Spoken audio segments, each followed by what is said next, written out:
বাজারের সেরা বিশাল পাঙ্গাস।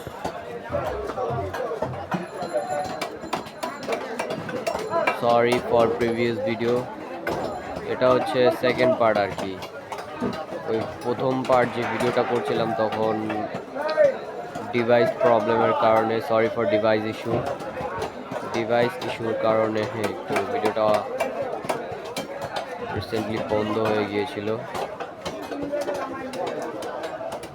তো এখন দেখতে পাচ্ছেন ওই মাছের এটা মানে এখনো কাটা হয় নাই, biggest pangas fish cutting over দেয়ার।